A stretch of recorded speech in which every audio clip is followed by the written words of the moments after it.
Is it okay to wait to put up? I'm just about 2 months. Let me stand up. For me, I'm talking on behalf of our colleagues. I'm talking on behalf of the fraternity. Today, that at least, I don't know who communicates, but when they communicate, let them be telling us the right time. I'm going to start the press. Then us coming early, they tell us the press and maybe it's a long time. To come here, then it starts at midnight. You get it? At least you communicate the right time, so that you also come know what time are we going to start. Then coming here, then you sit for almost 2 hours waiting for you. Thank you.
Are you hearing us? We can proceed.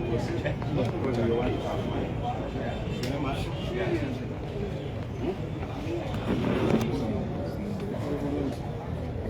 Yes, they are being our mighty and yes, what do you know?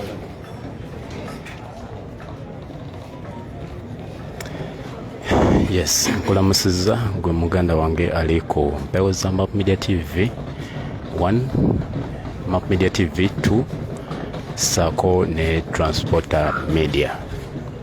Amanya nedoboze Ronde Transporter kaloneka mwe akamukoka bwekati omwelezaawo olunaku lwaleero Sako nenda kweziddako tuline Electoral Commission oba Electoral Management Committee ya NUP. Members of the press, before you is the EMC led by our chairperson, Abanaweebwa, Harriet, chairperson of the EMC, Dr. Ivan Salongo, Sempija, my left, the secretary of the commission, Honorable Kayabula, Eddie Chams, then the in charge of publicity and information, Honorable Tana, then our technical advisor, Honorable Alex Robanzerwanyaga, the John Mary is my name. Allow me to hand you over to the secretary of the head of the EMC. Good afternoon, members of the press. You're most welcome to this presser. My name is Harriet Chemtai, the chairperson of the EMC. I want to appreciate members of the press for being with us from the day we started this process up to now. And also in a very special way, I want to thank Ugandans who have formally expressed interest in carrying the flag of the National Unity Platform in the coming general elections. We want to appreciate them so much and wait for those ones also which we will turn up. We had earlier on communicated that the deadline would be today. That is the 25th of July 2026. The process had started on the 1st of June, and then it was supposed to end today, the 25th of July. However, due to certain reasons, we may have to leave it a bit open. And the reasons are, we are still having overwhelming numbers of applicants, especially at the sub-regions. And then we also have candidates who are still verifying their documents with the National Council for Higher Education and UNEP. So these candidates have requested us to give them some time as they fasten that process. There is also harmonization that is going on amongst candidates. So these candidates had requested that we also give them time to finish up with the harmonization before we close. As you know very well that with harmonization, somebody may drop from a certain position and go to another one. So if we close the process officially, that means we are not giving a window to these candidates. That's why we had to listen to their request. So on account of that, the applications are still being received until further notice. That vetting will start on the 28th of this month, which is July. That will be a Monday. Vetting of candidates will also happen as we're still receiving applications. And the categories that we are going to start with will be Kampala Capital City Authority. That will start on the 28th of July 2025 to 1st August 2025. So the Kampala will start. Then the second category, or the second group of people that we shall vet, will be people from Wakiso. Wakiso will be vetted on the 2nd August 2025 to 7th August 2025. Local governments in sub-regions will take place on the 8th August to 13th August 2025.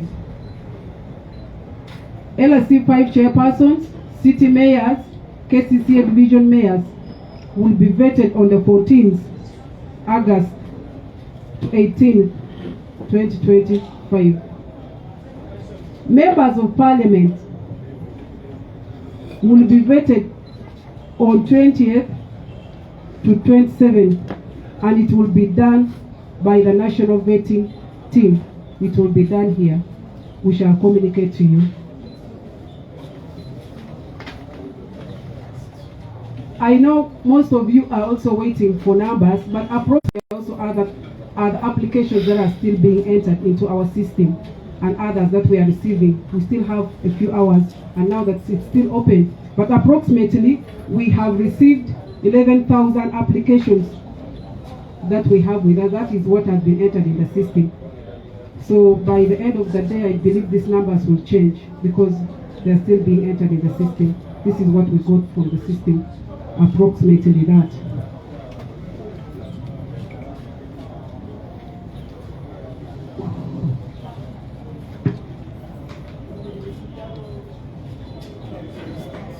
And then the ground survey also starts on Monday, the 28th. We shall be doing these activities concurrently, as we're still receiving applications for the reasons that we've already given. Survey, the ground survey will also be taking place. We had earlier on communicated to you people that our vetting process, the ground survey takes 60, and then the vetting process, which of course we have even communicated the schedule, takes 40. Ground survey 60, and then this takes 40. So I believe candidates should prepare for this phase.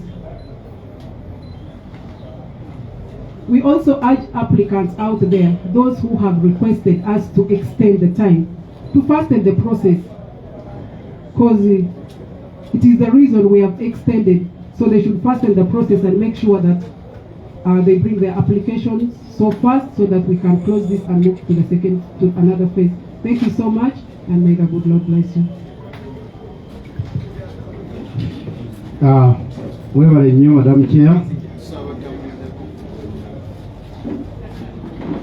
Webale nnyo Madam Chair ne team.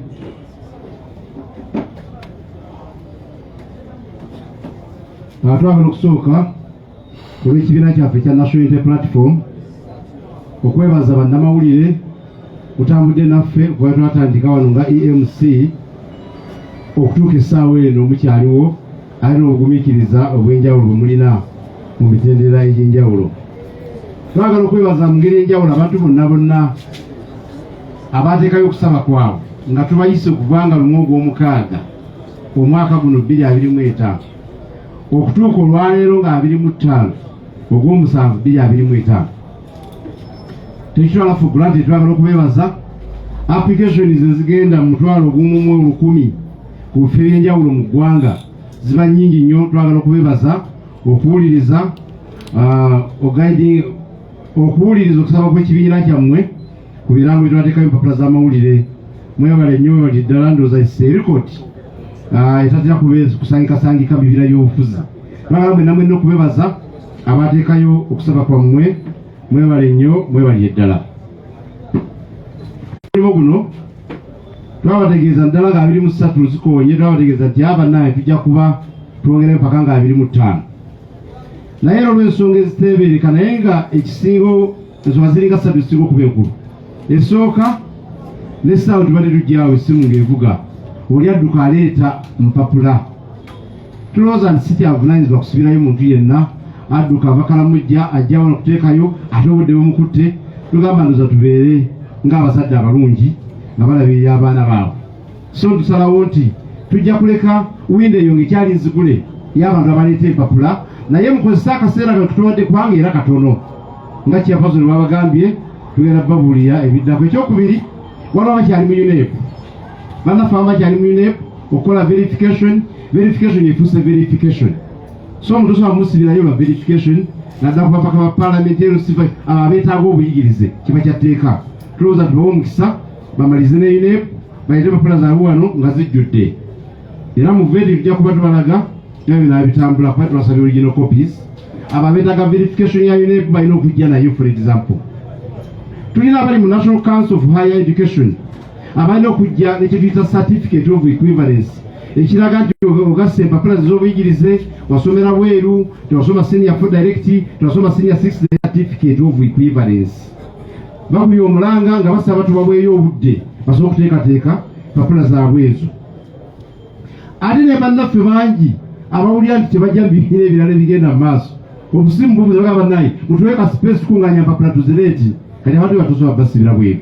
Naye bannange mwanguwe bwe mubanga musaanidde nga mutuukiriza ebisaanyizo by'ekibiina kya National Unity Platform, tujja kasipesa akakyaliwo nammwe mukakozesa kuba nammwe tumanyi bulungi nti gye muli. Banyabule basebo, vetting egera kutandika ku Monday. Abantu bangi mbadde mwogera ebigambo ebitalina mutwe n'amagulu. Kkaadi zaagabwa dda, bavetinga dda, bagenda tulangirira, kati muwulirize bulungi.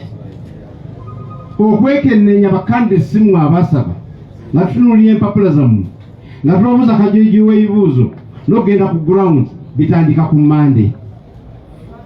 Tutandika Monday nga tutandika ne Kampala Capital City Authority. Tujja kuba maazi tujja kuba 28. Tubawadde ennaku 5 okutuusa nga 1 Ogw'omunaana.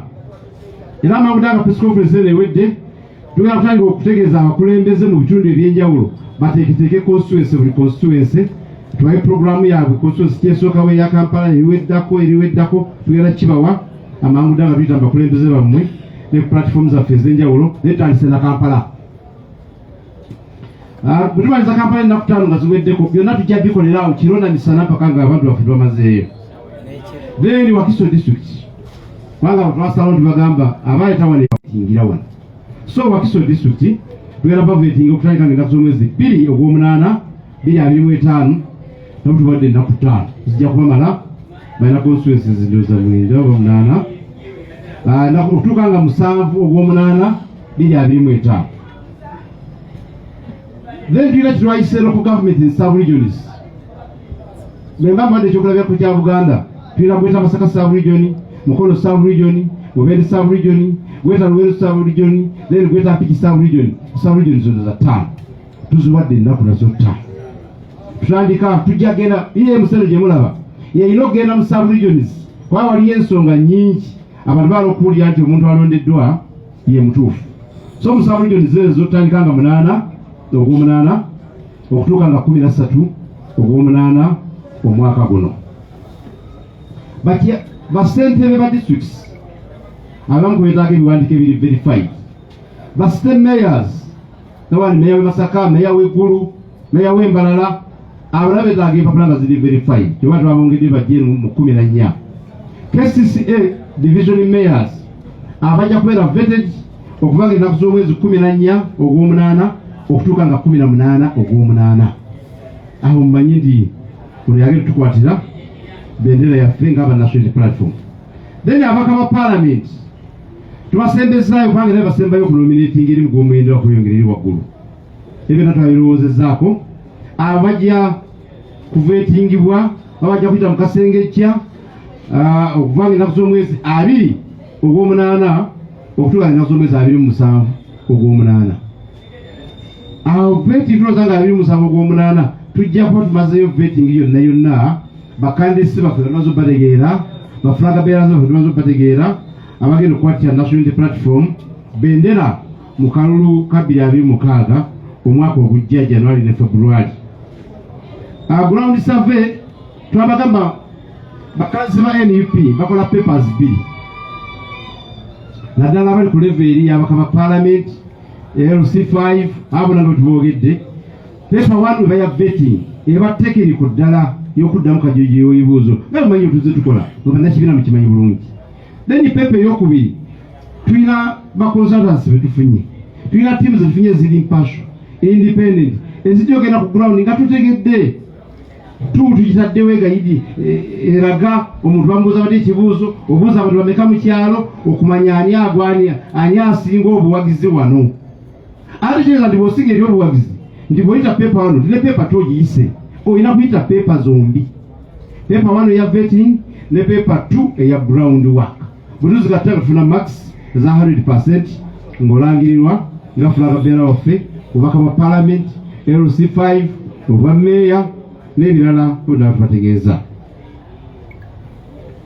Abanyama ne basebo tubasaba tugoberere enteekateeka eyo. Ebitundu ebyenjawulo mweteeketeeke tujja kuba tubategeeza. Mwebale nnyo okutuuliriza, wabaawo ekibuuzo kyonna kyonna gyemala okubuuza bannamawulire. Ttiimu eno panel ejja kukiddamu bulungi nga tukulembeddwa madamu chairperson waffe. Mwebale nnyo okutuuliriza, mwebale ddala. Eso, BBS. Ekibuuzo kyembuuza ensonga y'okutabaganya ababeesimbyewo ku kifo kikulu abantu bangi. Osobola okutuwa akakiiko kasobola okutuwako ku update ku bifo bimeka musobola obutabimenya oba okubimenya nga mwagadde tutunyonyolako ebifo bimeka bwe mumaze okukkaanya mumaze okukkirizisa abantu abamu okutandika kawulekera abalala. Madam Chair is asking, Madam Chair is asking that how far we gone with the harmonization process and how many teams, for example, have agreed, have got consensus and so on. And then kutandika n'ekyo mu Luganda harmonization yeero twabagambe twagikwasa ba candidates ne ba candidates. Babakkiriziganya balina okuleeta wano mu buwandiike nga tulina kutandika process ya vetting. Then ekyokubiri ye vetting gye twayita party-led vetting, I mean harmonization process. Ezo zikyagenda mu maaso, ffe nga EMC tetunafuna a report ntongole naye nga tukisubira in time before the vetting starts. Madam, you will not you could not and then come at once possibly. Because it's very organized. You're not Jerumu, I be Demurum. Yes, sir. Sematimba bwegire. Sebo. Bwegire. Somozebwa kiko mukyasinze okusanga okuva exercise eno lwe yatandika mwe nga bakakiiko k'ebyokulonda. Challenges since we started this process, Madam Chair, that's what he's asking. Challenges, kandi tukiwulidde kalwera okukibuuza ekirala. Okuddamu kimu ku kimbo bibaayo. How it seemed to be. Yes, sir. Thank you. My name is Lawrence Waako from UBC Radio. The chair said until further notice, she didn't specify the deadline for the process. And in September, we are starting the national nominations. In the first of all, the president and members of parliament. Want it in one way or another affect the mobilization of the party and also in relation to the national calendar. Okay, thank you very much. Should respond to that? Yes, sir.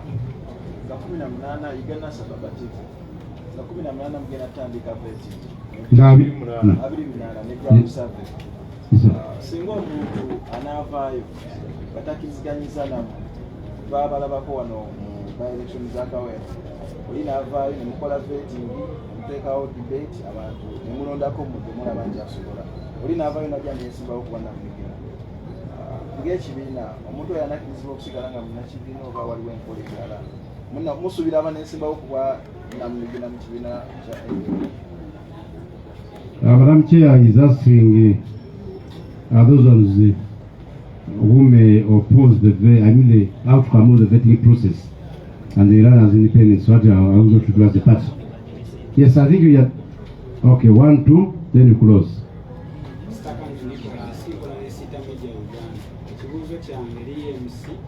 Atulabyeko naddala ababadde bali beesimbe ku bifo tugeze ebyaba meeya waba NUP ate ne bakka eno wansi era ewali bannaabwe nga balaga baharmonizinze eno n'ate najja n'ava ku bwameeya najja ku LC5 ng'ate nawo waliwo abantu nga bana bonna b'enjiko n'ate n'alaga nti ye bamugye ku bwameeya oba LC5 ne bamuwa directive ne ba MPs kibaddeyo nabe LC5 bavudde ku LC5 najja ku LC3 ng'alaga anze bampadde obwa LC3 directive kuba nali nasaba LC5 ekyo kyekibuuzo kyange sinaba madamu Chair akiddemu. I think thank you, Madam Chair. Thank you, Madam Chair. You are going to respond to him. There was one there.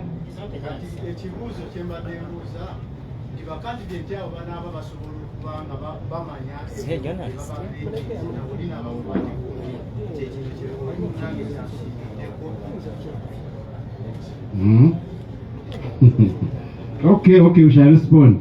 Finally, there was one here. Possibly. One is here. Oh. Chanjo, NTV Spark. Nze kyembuuzaako kikwatagana n'omu kye yabuuziza nti abaana ababatakkiriziganyizza na vetting ebivuddemu waliwo emitendera emirala gy'alina okuyitamu okulaba nga yeefunira emirimu. You can kick it off, then I'll Chekomedde ku Map Media TV 1, Map Media TV 2, Transporter Media, Nangeronde Transporter.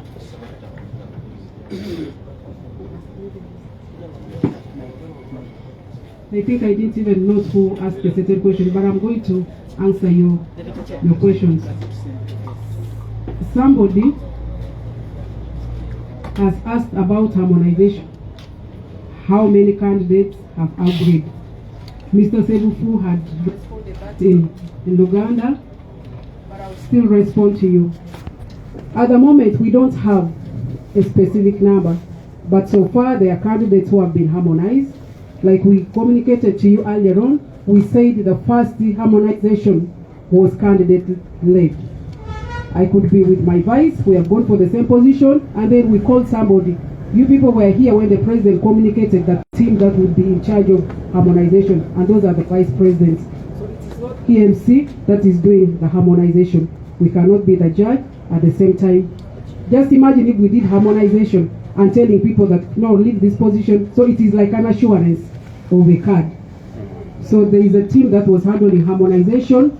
We have been given certain candidates who have harmonized. Of course, we shall not give you the figure at the moment, but there are candidates whom have received their applications to have harmonized, they put consent letters to have harmonized. And somebody asked about the challenges. One of the biggest challenges is the threats from the security. I think there was a pic of me that went viral when I was trying to hide here, kneeling. You know what happened? We were shot at by security, and you saw what happened. So other people were intimidated. Some of the candidates even feared. Some of them got hospitalized. Some of them were badly injured. So that is one of the challenges that we faced from day one. And they still continue to threaten us. I am even told I'm wanted. Actually, for what reason, I don't know. So why would they threaten us? We are doing the right thing, and we shall not fear them. Another challenge is the delays by UNEP and National Council for Higher Education to verify documents for our candidates. That is why we are here. We were supposed to have closed officially, but because of those delays, now candidates are requesting that we give them a window to fasten the process and have their documents verified. It is very absurd that they are charging highly for them to have their papers verified.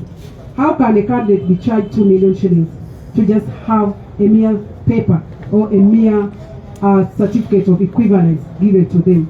2 million shillings, almost like the money that is used for nomination. So it is really very bad. That has delayed them, and we have given them that window.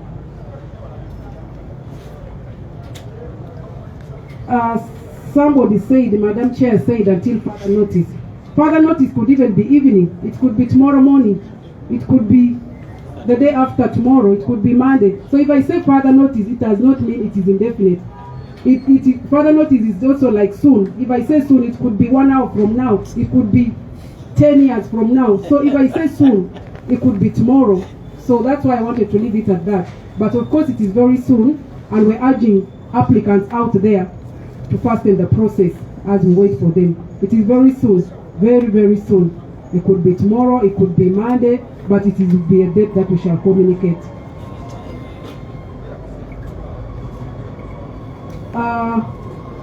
What do we do if some people do not concede defeat and run as independent? We have been encouraging our candidates. At the end of the day, they are the ones who will lose out. Imagine we have 2 or 3 candidates, and then the party, through its process, chooses the best candidate. We issue our flag, our ticket, and in most cases we have not made mistakes. You people know very well. And I will take an example of Kawepe. You know what happened with the candidates that we had. Our process is always very smooth, and we come up with the best candidate, who in most cases wins. But in case somebody refuses to consent to defeat and comes as an independent, that person automatically ceases to be a member of the National Unity Platform. But of course, we are not waiting for that time to come. Talking to our members for the benefit of our party and Uganda at large. We are talking to them, and if tomorrow the card is given out, we are urging them to rally behind the candidate that the party has chosen.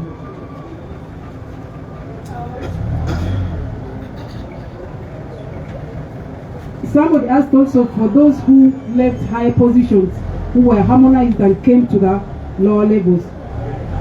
We told you very well, this is, in most cases, it's candidate-led harmonization.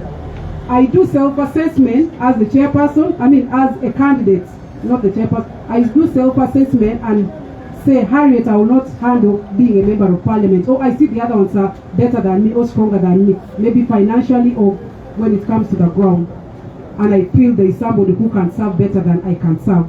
So this person will engage the party and request to go to a lower level. What happens if you find people who are also on the same level?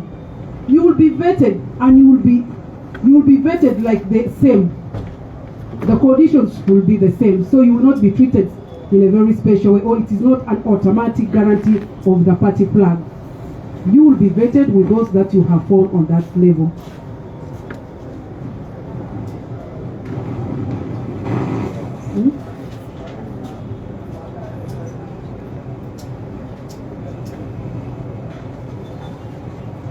Somebody also asked if candidates will know their scores so that they know where they scored better. All that will be put up at the appropriate time. After the vetting process, you people still will be involved. You'll be the ones to get all that information. But after the entire process has been successful and has been completed very well. Dissatisfaction. If there are candidates who are not satisfied about the process, we have a tribunal that will handle that. If somebody says, now, I was supposed to emerge victorious, you will give us the evidence of what makes you think actually you were better than the candidate that was chosen, and you will be heard. So we have a tribunal that will handle those cases. Thank you so much. Is there anything that I've left out? I think that's all. Thank you so much. Madam Chair,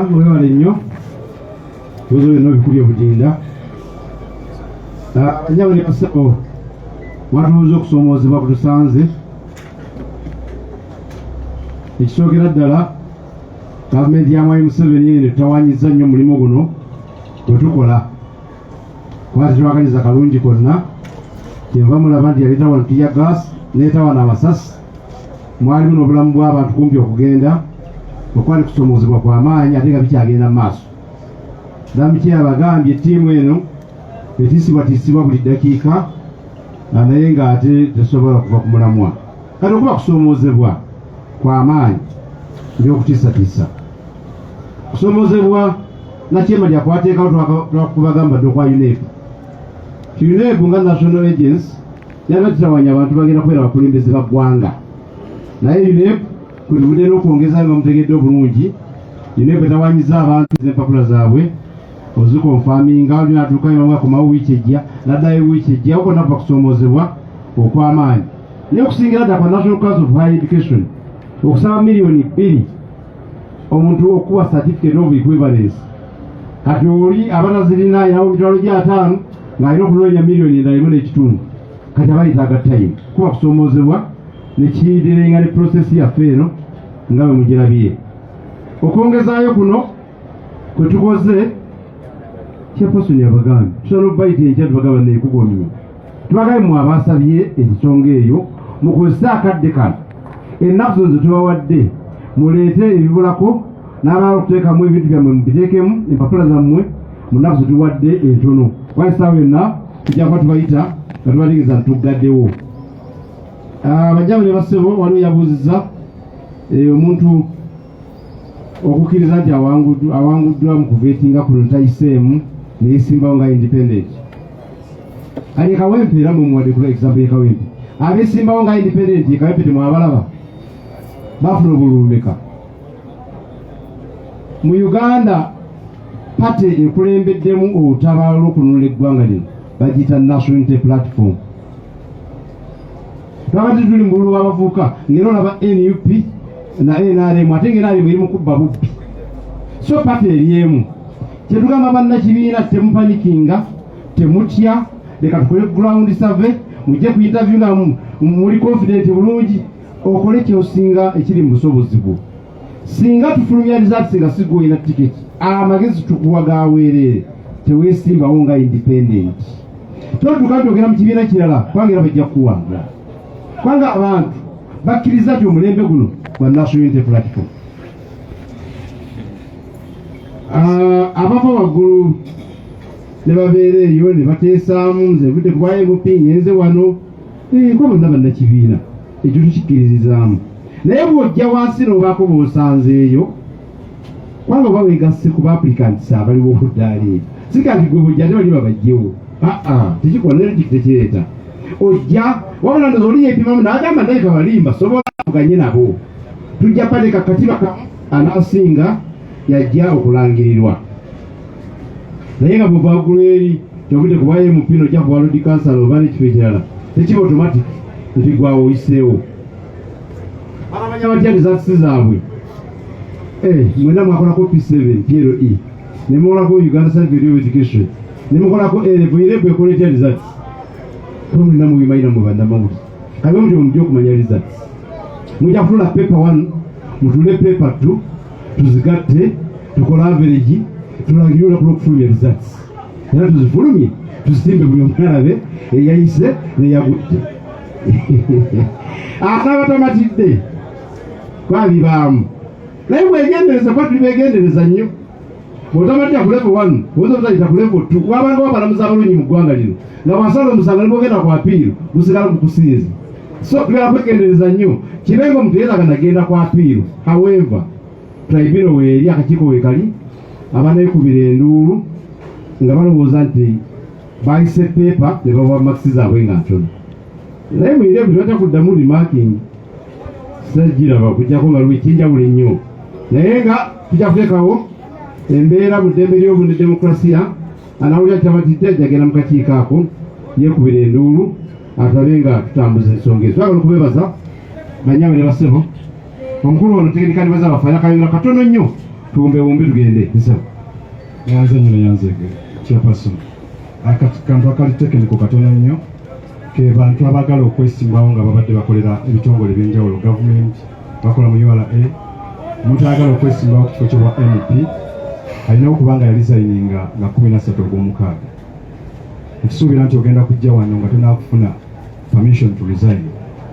Batutegezaako nti bataddewo akakodyo wateekamu okusaba olisayininge mu Gwokutaano ne batupapendinze okuddamu bakulinze tukuwe kkaadi olwo tubagambye tuwalizayininga abaagala okwesimbawo ku local government ng'obadde okolera gavumenti olina okuba nga ofunye permission ekulaga nti walizayininga nga bbiri ogukitegeeza kijja kuba kizibu okutwala mu maaso okufuula kandidate tolina atotulaze nti wali wakkiriziddwa okulizayininga okukolera gavumenti oba okolera ekitongole ekyo kikwetagisa okulizayininga olyoka oyingire politics tubasaba mwenna abakolera ebitongole bye basigira okwesimbawo mufune okubakkiriza okuyingira politics oba okwesimbawo mu budde obwo bwalagibwa electoral competition bapresident alina okuba nga yalizayininga bakolera gavumenti nga mu October kitegeeza naye tubatutegeeza alina okuba nga alizayininze. So I've been told to say that in English. We have been reliably informed there are employees, civil servants that applied with us and they are seeking for our card to represent their constituencies. They're working with different organizations, departments in government, and they have a requirement and mandate to resign before June for parliamentary contestants and candidates. Those that have not done or those that have not been permitted to resign from their job by June 13th June 2025. It's so hard for us to consider you as our flag bearers because you will not be nominated in the national elections. Then those that want to contest for different elected positions under local government, you must have resigned from your employment as of 2nd August. Once you don't have that permission and granted from your employee, it's so hard for us to process you as a candidate because we are sure you will not successfully nominate. If you get nominated, you'll be challenged and they will be disqualifying you. Thank you so very much. Atwagala okubebaza abanyabule basebo mwebale nnyo mwebale ddala kwaba tuwera omukisa ebibuzo byonna biddwamu twali kisigadde abantu mulinde ekiddako ab'e Kampala tugenda babuulira tugenda mu meeting okusalawo tutandika na constituency we are going to communicate immediately. Thank you very much. obadde mulabe mulungi nnyo owa Map Media TV abo bebadde abakakiiko k'ebyokulonda ka NUP giyite Electoral Management Committee ng'ekuliddwamu Madam Chair Harriet Chemtai amanya eddoboozi Ronde Transporter ng'emanya Mpanga Ronald kansala addako industrial area ground wegamba yes ground wegamba anange ebyo si bya load bya mukozi wa Map Media